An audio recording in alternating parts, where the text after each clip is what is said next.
No, but if he'd like to come, I'd like to have him. I mean, I didn't invite him, no. Are you disappointed that China Xi won't be at the inauguration?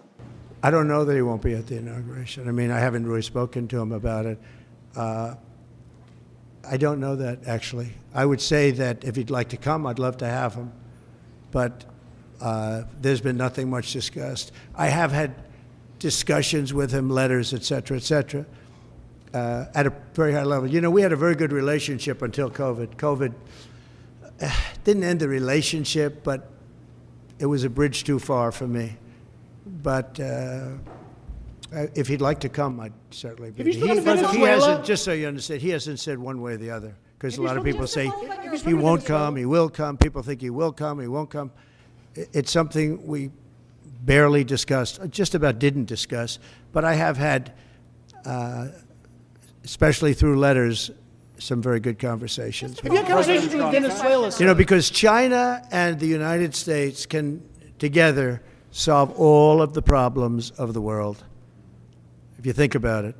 So it's very important.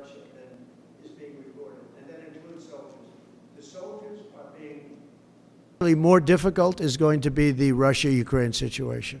I see that as more difficult. I don't think they should have allowed missiles to be shot 200 miles into Russia. I think that was a bad thing.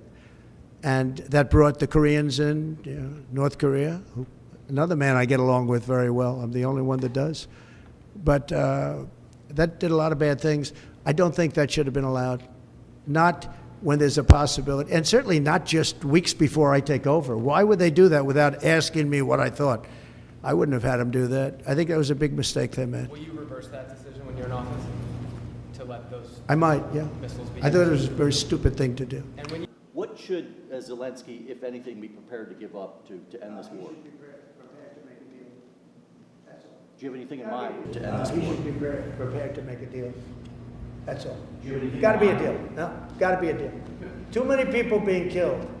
That is a war that's hard. Too many people. Got to make a deal. And Putin has to make a deal. What deal? Do you think? Putin has to make a deal, and Putin would have never gone in if I was president. If I was president, we wouldn't have had inflation. Our oil prices would have been lower.